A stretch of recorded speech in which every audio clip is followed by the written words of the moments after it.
Hello everyone, today we will discuss differentiability of two variables. Already हम लोगों ने previous video lecture के अंदर differentiability of two variable discuss की हुई है, बट आज कंटिन्यू इसमें एक और छोटा सा कंटिन्यूएशन कर रहे हैं। बेसिकली कुछ प्रॉब्लम्स हम लोग कल नहीं कर पाए थे, मीन्स प्रीवियस वीडियो लेक्चर में नहीं कर पाए थे। सो यहाँ पर कुछ प्रॉब्लम्स को डिस्कस करते हैं एंड जो हमने थ्योरी वहाँ पर डिस्कस की है उसको इन शॉर्ट यहाँ पर ओवरव्यू एक बार दोबारा से देखते हैं। So let's start. We discussed the differentiability of two variables. So consider the function z equals to fxy, which is of two variable function. This function is differentiable if we can express the incremental approach, or you can write say delta z, which is fx delta x plus fy delta y plus epsilon 1 delta x plus epsilon 2 delta y, where fx and fy are defined at certain point at which we want to find differentiability, or we want to discuss the differentiability of the given function. Maybe this point is some x naught y naught, or maybe some general point x comma y. तो आप उस पर इसको discuss कर रहे हैं। Okay, सो ये incremental approximation आपने यहाँ पर डिफाइन कर लिया। This first two parts up to this one basically defines the total differential,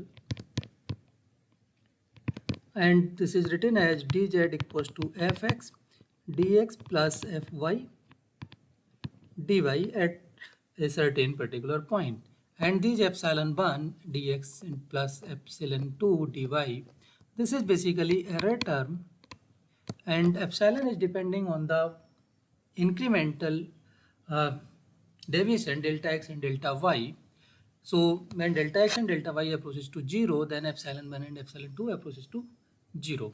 तो जैसे हमारे पास ये delta X and delta Y जो हमारे पॉइंट्स हैं वो closer to the point X naught Y naught हो जाएंगे, then our function is said to be differentiable. जो हम लोगों ने वन वेरिएबल के अंदर भी वर्क किया है, तो सेम डेफिनेशन यहाँ पर भी वही एक्सटेंड की हुई है। ओके, देन ये हम लोगों ने प्रीवियस वीडियो लेक्चर में डिस्कस कर लिया है इन डिटेल्स। फर्दर हमने एक वहाँ पर नेसेसरी कंडीशन डिस्कस की थी। सो नेसेसरी कंडीशन आपको डिफरेंशिएबिलिटी के लिए पता ही है कि क्या होना चाहिए। सबसे पहले आपका function f x Y is continuous, and number ये वन वेरिएबल के केस में भी आप करते हैं, बट अब जब टू वेरिएबल्स में आते हैं तो आपके पास यहाँ पर एक और कंडीशन आ जाती है, partial derivatives of F, partial derivatives of F x Y exists. ये basically both partial derivatives exist होने चाहिए। तो मैं यहाँ पर शॉर्ट में ही चीज़ों को नोट कर रहा हूँ अभी। एंड देन इसके बाद आपने प्रीवियस वीडियो लेक्चर में इसके बाद डिस्कस किया था सफिशिएंट कंडीशन। सफिशिएंट कंडीशन आपकी स्ट्रॉन्गेस्ट कंडीशन है जो आपको गारंटी प्रोवाइड करती है कि the given function is differentiable. So उसमें आपने केवल एक ही लाइन यहाँ पर स्टेटमेंट दिया था, one line statement, which is at least one partial derivative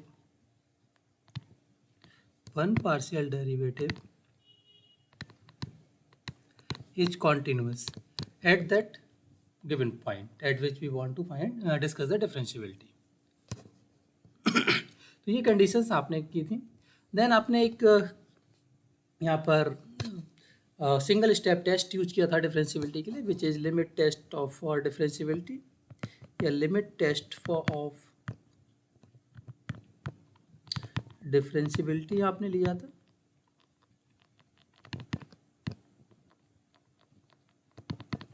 one variable and two variable both are same. जैसे हमारे पास वन वेरिएबल में suppose this is the function, कोई भी एक पॉइंट आपने ले लिया ए, इस पर आप इसकी डिफरेंशिएबिलिटी चेक करना चाहते हैं। सो इसके नेबरहुड में आपके पास कोई पॉइंट एक्स हो सकता है, इधर इन द लेफ्ट और इन द राइट। सो आप वो वन लाइन में यहाँ पर इंट्रोड्यूस करते हैं limit x approaching to a f x minus f a upon x minus a exists. आपने ये वर्ड इंट्रोड्यूस किया। हमने कल भी जो क्लास थी उसमें इसको कुछ अलग फॉर्मेट में लिख दिया। हमने यहाँ पर जनरल पॉइंट्स में लिखा था in the format delta x approaches to 0 f x plus delta x minus our fix point इससे में भी x and delta x exists. Basically ये वैल्यू आपके पास एग्जिस्ट करनी चाहिए। अब अगर उस वैल्यू को हम यहाँ से सब्ट्रैक्ट करा दें फ्रॉम दिस वैल्यू, और इसको अगर आप वन लाइन में फिर से अगेन यहाँ पर सिम्बोलाइज करना चाहें, then you can write this is the delta f. ये जो लिमिट आ रही है, दिस लिमिट से something may be some t of f, आप ये इंट्रोड्यूस कर सकते हो। जो हमने अभी यहाँ पर टू वेरिएबल के लिए कंडीशन लिखी थी उसे सिमिलर कराने की कोशिश कर रहा हूँ। तो this can be written as delta f. ये आपके पास वैल्यू आ रही है डी एफ, तो इसको मैंने अगर इस साइड में सब्ट्रैक्ट करा दिया अपॉन डेल्टा एक्स, जो वैल्यू हमारे पास आ रही है, तो ये बेसिकली अब हमारे पास आ जाना चाहिए इट्स वैल्यू इज जीरो। तो ये वैल्यू हमें कितनी मिलनी चाहिए? जीरो। तो हम बेसिकली इसी कंडीशन को टू वेरिएबल्स में यहाँ पर डिस्कस कर रहे थे। सो टू वेरिएबल्स में हमने क्या लिखा था? This is the delta f minus d of f, और जेड के टर्म्स में भी मे बी हो सकता है लिखा हो upon delta r, limit delta x approaching to zero, delta y approaching to zero, this limit should be zero, where delta r just a representation of delta x square plus delta y square। कोई specific नहीं है, आप कोई और दूसरा symbol भी यहाँ पर डेल्टा आर के प्लेस पे यूज कर सकते हैं। तो ये वर्क हम लोगों ने कल इतना किया था और एक दो एग्जांपल्स भी किए थे, बट स्टिल फर्दर हम कुछ और एग्जांपल्स यहाँ पर सॉल्व कर रहे हैं, जिससे हम necessary condition, sufficient condition, which one is hold, तब हमारे पास क्या सिचुएशंस में एग्जांपल्स हम उनको इलस्ट्रेट करने की कोशिश कर रहे हैं कि अगर हमारे पास नेसेसरी कंडीशन है तो क्या हम किसी भी फंक्शन को डिफरेंशिएबल दिखा सकते हैं या नहीं दिखा सकते हैं। उस तरह से हम क्वेश्चंस को यहाँ पर टेक करने की कोशिश करते हैं। So our first example for today's lecture, suppose fx is given, fxy is given xy upon under root x square plus y square when xy is non-zero and its value is 0 when xy is 0। Basically ये जो function आप यहाँ पर देख रहे हैं, the function is already given continuous function, f x Y is continuous. अब ये कैसे आपको दिखाना है आप इजीली देख सकते हो। अगर हम इसमें पोलर का कन्वर्जन यहाँ पर करने की कोशिश करें, then you can easily find the limit। so limit x comma y, या x tending to 0, y tending to 0 or x comma y tending to 0, both things are the same। okay, so this is the fx comma y, it means this can be written as xy upon under root x square plus y square and limit x tending to 0, y tending to 0। In the polar form आप इसको अगर polar में put कर लेते हैं, then this is the written as r square sine theta cos theta upon in denominator this is the square root of r square. So after the square root and square cancel out, this comes r and limit r is approaching to zero, so this is cancel out. तो आपके पास यहाँ पर जो are की value जैसे zero put करते हैं, it's value is zero and the functional value is given 0, so the given function is continuous। तो continuity आपने इजीली यहाँ पर जस्टिफाई कर ली। as well as the partial derivatives also exist, partial derivatives is also exist at that point। so आप अगर find करना चाहें fx at 0,0 आप इजीली फाइंड कर सकते हैं, which is f 0 plus delta x comma 0 minus f 0 upon delta x। तो आप इसको इजीली सॉल्व कर सकते हैं and your limit delta x tending to 0। so अब आपके पास डेल्टा x आपको पुट करना है in place of y0 put करना है upon delta x square root of delta x square plus 0 and this value is 0 upon delta x। so due to this numerator term its total value is 0। similarly you can also find fy at 0 which also comes 0। so our partial derivatives at the 0 is also exist। now we check that the differentiability of this function। so consider differentiability।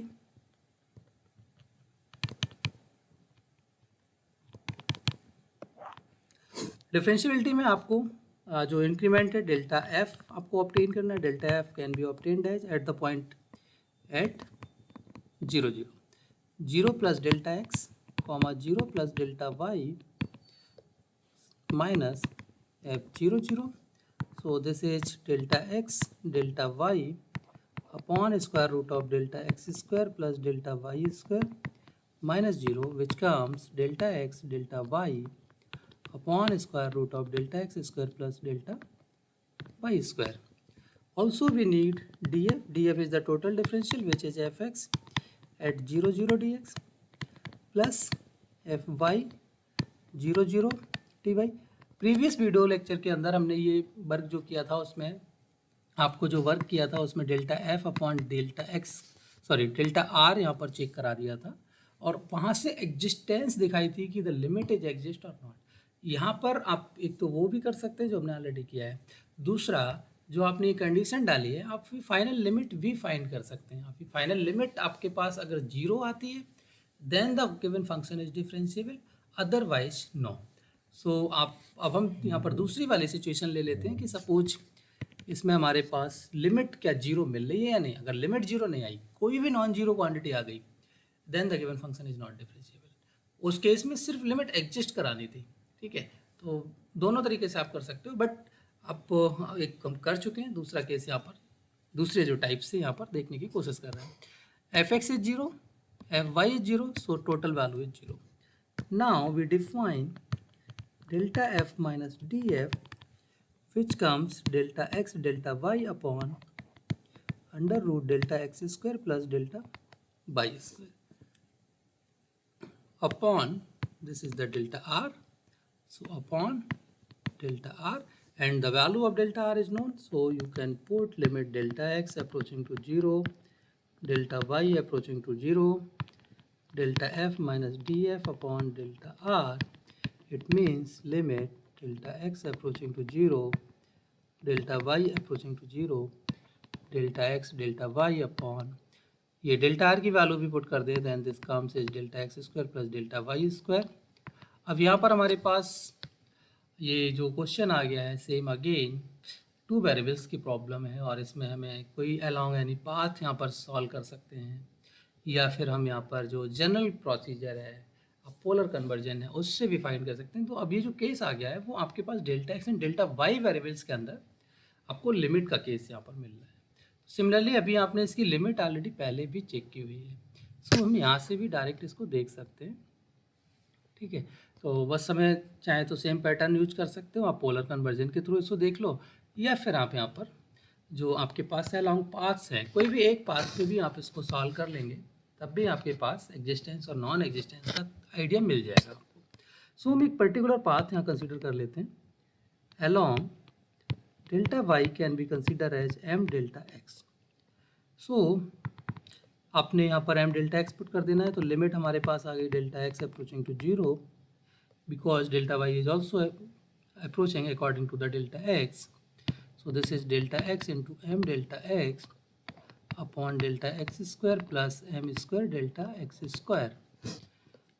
Take out the delta x square from the denominator and cancel with the numerator term. So this comes is m upon 1 plus m square, which depends on m, which depends on m. So limit does not exist. Limit exist नहीं हो रही, आपको क्या करना था differentiability के लिए, आपको ये वैल्यू कितनी चाहिए थी 0, but our limit is not exist, value 0 तो छोड़िए वहाँ पर एग्जिस्टेंस ही नहीं है, so the given function is not differentiable, hence f x comma y is not differentiable. तो अब इस तरह से जो नेसेसरी कंडीशंस हैं अगर वो सेटिस्फाई हो रही हैं then it doesn't need not be differentiability holds. अब एक हम इसके बाद एक काउंटर एग्जांपल कंसीडर कर लेते हैं।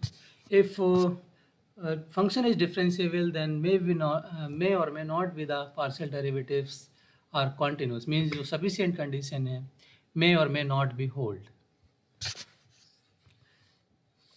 सो नेक्स्ट एग्जांपल नंबर 2 हमारे पास सपोज कर लेते हैं F x Y is given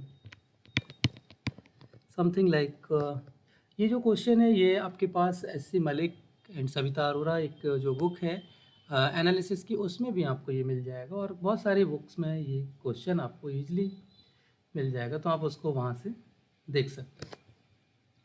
this one is x square sine 1 upon x plus by square cos 1 upon by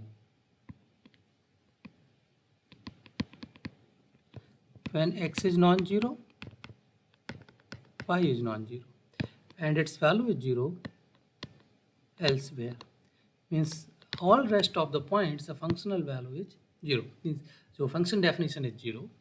So आपको बेसिकली यहाँ पर दिया क्या गया है, f आपका डिफरेंशिएबल है, f इज डिफरेंशिएबल, आपको ये चेक करना है it is differentiable, but partial derivatives f(x) and f(y) are not continuous, ये आपके पास continuous नहीं दिए हैं. तो सबसे पहले हम डिफरेंशिएबिलिटी चेक कर लेते हैं. continuous आपके पास फंक्शन होगा, नेसेसरी कंडीशंस इसकी सेटिस्फाइड हो रहे होंगे डेफिनेटली, ठीक है. तो उन नेसेसरी कंडीशंस को हम यहाँ पर चेक नहीं कर रहे हैं, सीधे डिफरेंशिएबिलिटी चेक कर लेते हैं. So first is point differentiability.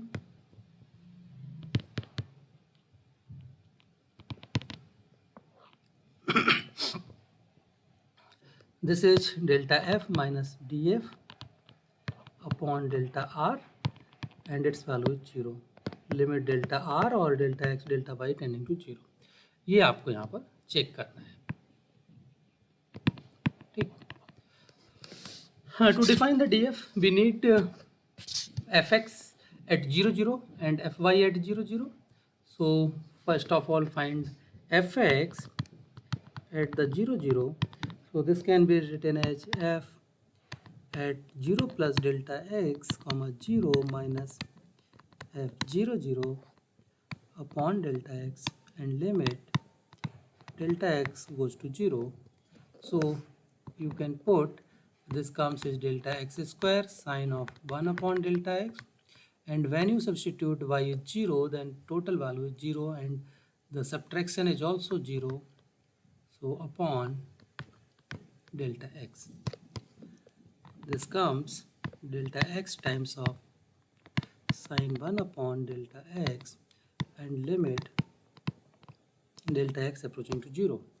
Already we know sine of 1 upon x oscillates between minus 1 to plus 1 when x approaching to 0. Its limit does not exist. So this is a value, certain value, finite value, which is oscillate between minus 1 to plus 1. It oscillates. तो कोई भी particular हमारे पास fix value नहीं, but when delta x approaching to 0 then this comes is 0. So the final value is 0. भाई certain आपके पास एक फाइनाइट क्वांटिटी है, finite quantity multiplied to 0 becomes 0. Similarly we can find fy at 0 comma 0 which also comes 0. So now define delta of f, which is f 0 plus delta x comma 0 plus delta y minus f 0 0. So this is delta x square sine of 1 over delta x plus delta y square cos of 1 over delta y, and when subtract 0 then it comes 0. So ये 0 वाला side में यहाँ से skip कर देता हूँ, and we can define df fx at 0 0 dx plus fy at 0 0 dy which comes 0. Hence delta f minus df upon delta r, this is 0, so इसको skip कर सकते हो और आपके पास जो ये टर्म आ रहा है delta f, this should the difference delta x square sine 1 over delta x plus delta Y square cos 1 over delta y upon delta r can be written as square root of delta x square plus delta Y square. Okay, now take the limit delta x tending to 0, delta y tending to 0. So this limit also apply here. Simplify करिए, इसको आपको solve करना है. यहाँ पर again same situation आ गई. You can choose any path along the x-axis or y-axis, or you can convert into the polar form. तो आपको जैसे भी आपको ये कन्वीनियंट लगे आप इसको यहाँ पर कंसीडर कर सकते हो. ओके, सो यहाँ पर हम along any path by delta y along path delta y equal to m delta x call कर लेते हैं. सो हमारे पास ये टर्म हो जाएगा limit delta x goes to zero. This comes is delta x square sine of 1 over delta x. This comes m square delta x square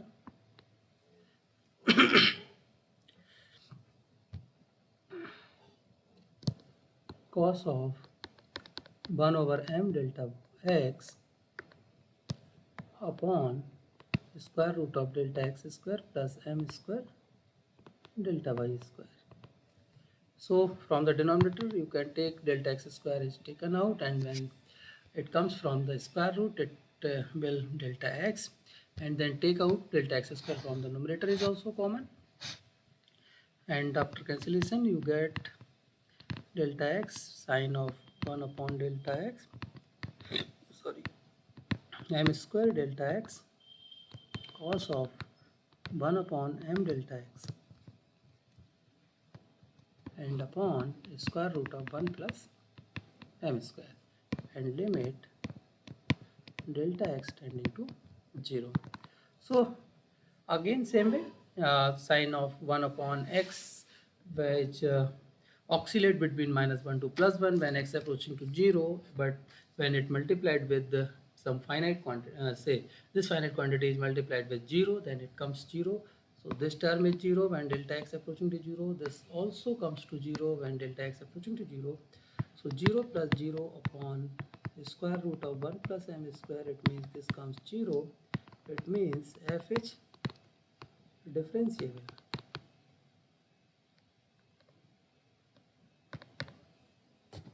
Okay, now second part, we check that the partial derivatives fx and fy are not continuous at 0, 0.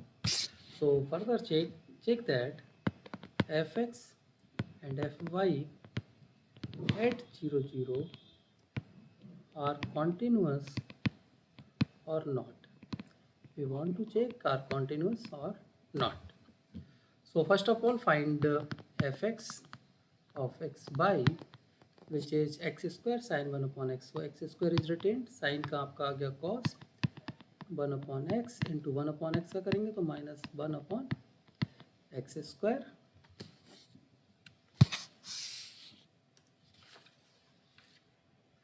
and y वाले term का आपका total 0. So x square to x square cancel out, this comes minus cos of 1 upon x. Now we want to find the limit at the point. So limit ये आपको कब चाहिए, x 0, 0 means limit x goes to 0, y goes to 0. fx at x, y means limit x goes to 0, y goes to 0 minus times of cos 1 over x, and we already know that cos 1 over x or sin 1 over x when x approaching to 0 oscillates between -1 and +1. So this is oscillatory value. This value oscillates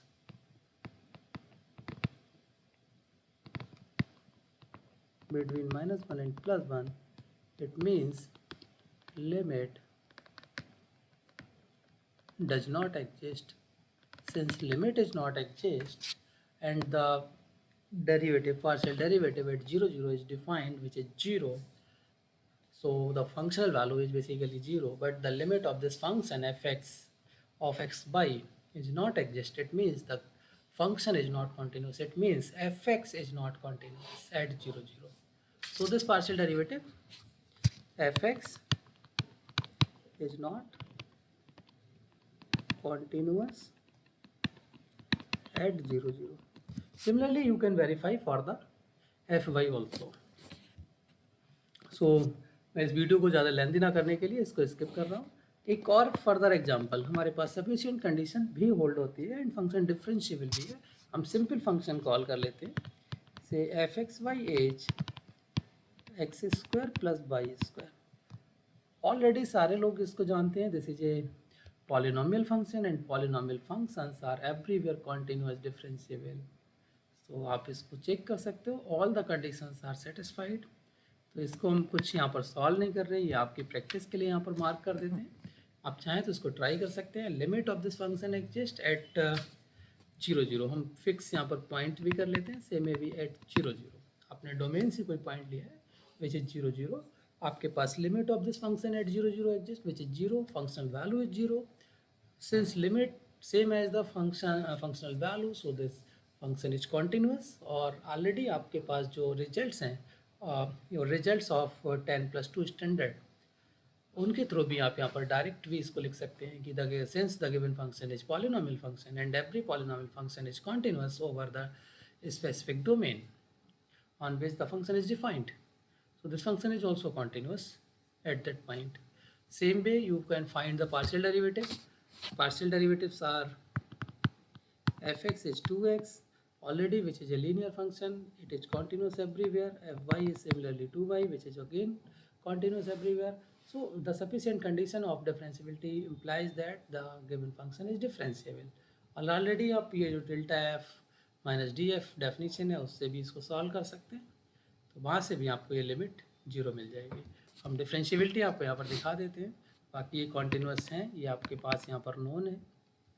सो अगर हम delta F यहाँ पर define करना चाहें at 0 0 which is f 0 plus delta x comma 0 plus delta y minus f 0 0 which comes delta x square plus delta y square and fx at 0 0 आप यहाँ पर देख सकते हैं इट्स वैल्यू इज 0। सो आप यहाँ पर delta f minus d f obtain करेंगे अपॉन डेल्टा आर, मीन्स आपके पास आ जाएगा delta x square plus delta Y square upon under root delta x square plus delta Y square. Now you take limit delta x tending to 0, delta y tending to 0, limit delta r tending to 0, which comes limit delta x tending to 0, delta y tending to 0, and this comes square root in the numerator, and when you substitute these values then this is defined which is 0. So obviously this function is differentiable by the limit test of differentiability as well as by the sufficient condition. We also claim that the given function is differentiable. तो आपके कुछ ऐसे भी questions होंगे जिनमें sufficient condition आपकी hold हो रही है, ठीक है, उससे आप क्लेम कर सकते हैं। कुछ क्वेश्चंस ऐसे होंगे जिनमें सफिशिएंट कंडीशन में जो आपने पार्शियल डेरिवेटिव की कॉन्टिन्यूटी की बात की है वो मे भी आपकी होल्ड ना हो, but still the given function is differentiable. तो ये बहुत ही अच्छे से रिमेंबर करने वाला पॉइंट है कि अगर sufficient condition fails, if sufficient condition is failed, then it doesn't imply that the given function is not differentiable. Function may still differentiable. Okay, so आज के वीडियो लेक्चर को यहीं पर स्टॉप करते हैं, आज इतना ही रखते हैं।